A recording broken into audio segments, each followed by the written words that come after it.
seperti pertambangan, gas, minyak,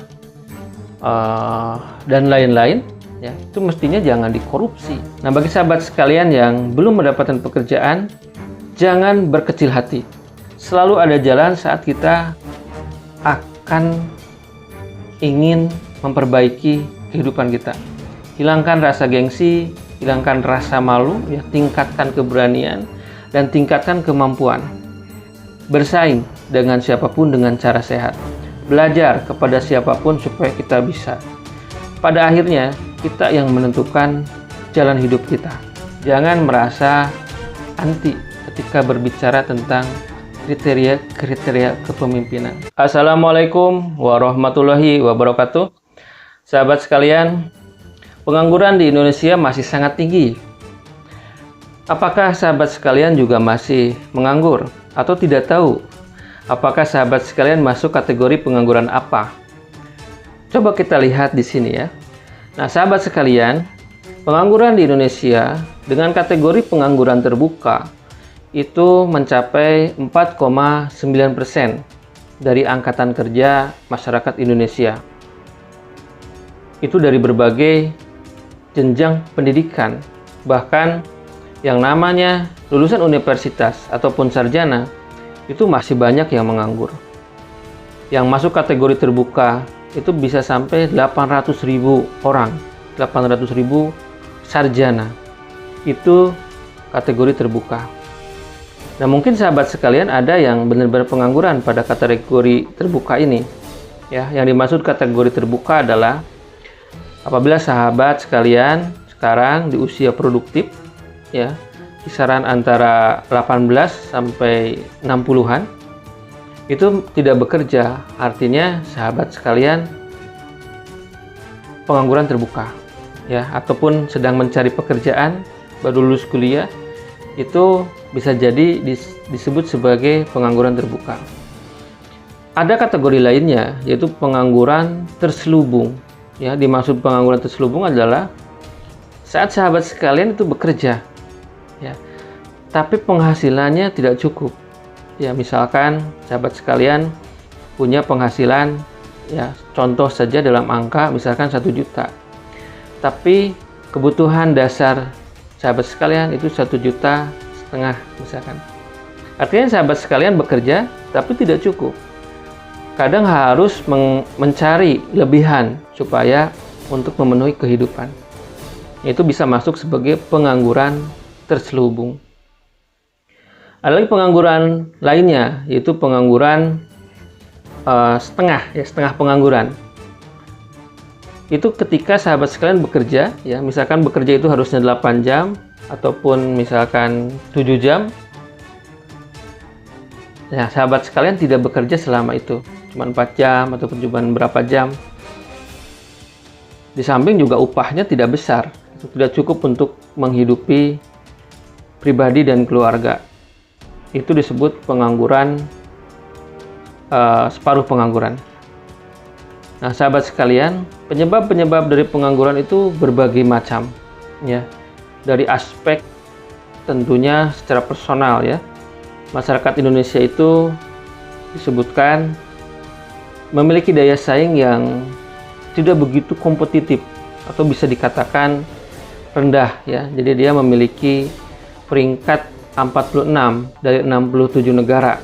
Ya, artinya kan di bawah peringkat 46 dari 67 negara. Artinya ada 45 negara di atasnya.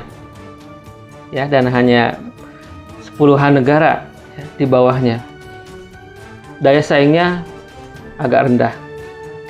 Kemudian dari kualitas pendidikan, ya, kualitas pendidikan di Indonesia sepertinya tidak merata. Ada yang bagus banget, ya, ada sangat bagus, ada yang rendah. Sehingga ketika lulus dari pendidikan itu tidak selalu langsung siap bekerja. Itu, ya, harus mencari pengalaman dulu, belum dipercaya, ya, oleh industri. Ada juga ketimpangan, ya, sekolahnya jurusan apa, industrinya jurusan apa. Jadi daya serap industri itu sebenarnya besar, cuman kesiapan dari sumber daya manusianya itu rendah. Ya, misalkan dibutuhkan penjahit. Pelamarnya tidak ada yang bisa jahit. Perusahaan susah mencari tenaga kerja. Masyarakat tidak mendapatkan pekerjaan. Dan masih banyak lagi kondisi-kondisi yang menyebabkan pengangguran itu terjadi. Kita sebagai masyarakat yang tentunya ingin bekerja, ya, itu mesti melihat skill-skill apa yang diperlukan. Ya, sedikit waktu untuk menguasai bidang-bidang tertentu itu jauh lebih tepat ketimbang kita memaksakan. Misalkan ya, kita memaksakan untuk misalkan ya kita ingin nyuap ke bagian personalia untuk direkrut dan seterusnya. Itu cukup beresiko karena kita bekerja dengan tanpa kemahiran, tanpa keterampilan, itu malah akan menyebabkan banyak hal, ya, celaka buat kita ataupun kerugian bagi perusahaan tempat kita bekerja. Nah, itu kurang bagus, ya. Yang bagus itu kita perhatikan skill kita, apa yang dibutuhkan, kemudian kita memulai, ya, untuk berkarir ataupun bekerja.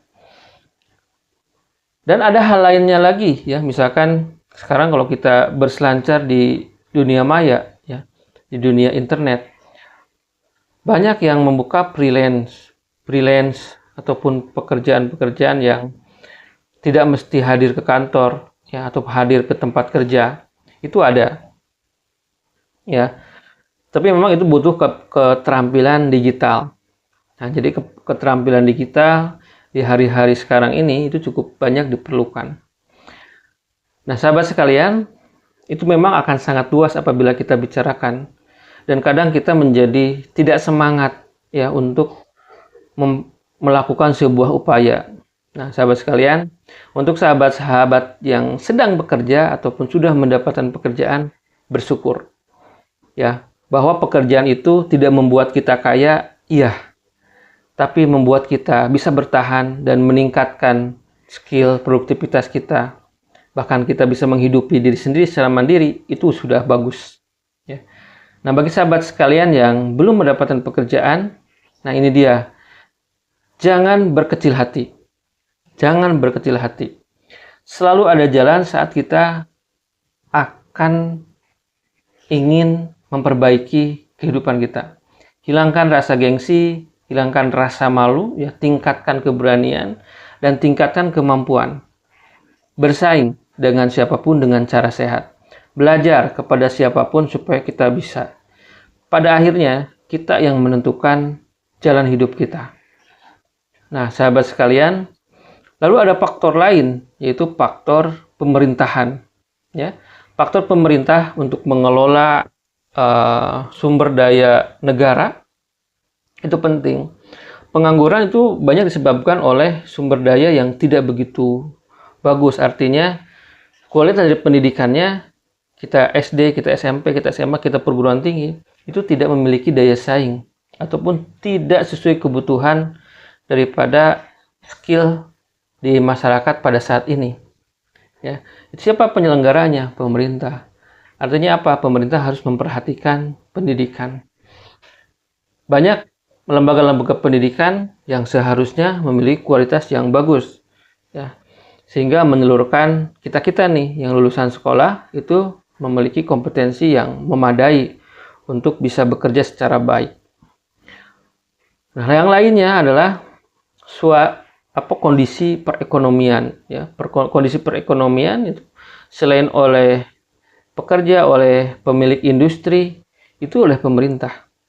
Pemerintah mesti memperhatikan, ya, seluruh industri-industri, apalagi yang sumber dayanya memang milik pemerintah, ya, seperti pertambangan, gas, minyak, dan lain-lain, ya, itu mestinya jangan dikorupsi, ya. Jangan sampai yang menikmati itu bukan rakyat Indonesia. Nah, dari situ, sahabat sekalian, kita sulit untuk menelusuri satu-satu. Tapi satu yang pasti, ya, kita mesti memilih pemimpin yang komitmen terhadap pemberantasan korupsi, terhadap peningkatan sumber daya manusia, terhadap keadilan. Kita ada di Indonesia. Kita ada di masyarakat Indonesia. Sebaiknya para pejabat pemerintah itu mengimplementasikan cita-cita pendirian negeri ini. Yaitu apa? Menjadikan masyarakatnya makmur, menjadikan masyarakatnya pintar, kemudian menyelenggarakan penegakan hukum untuk keadilan, dan berpartisipasi dalam perdamaian dunia. Nah, mungkin langkah yang pertama terlebih dahulu, yaitu makmurkan masyarakatnya. Butuh kita pemimpin yang peduli akan hal itu. Butuh pemimpin yang berani akan pemberantasan korupsi. Butuh pemimpin yang cerdas supaya mengambil strategi yang bagus. Kenapa Kang MJ sering membahas di video-video sebelumnya, kriteria pemimpin yang pertama adalah harus memiliki spiritualitas. Karena dia sebagai orang yang memiliki spiritualitas, dia takut kepada Tuhan Allah Subhanahu wa Ta'ala. Bahwa jabatan yang diembannya itu adalah sebuah amanah untuk mensejahterakan, untuk memberikan keadilan, untuk melindungi segenap rakyat Indonesia.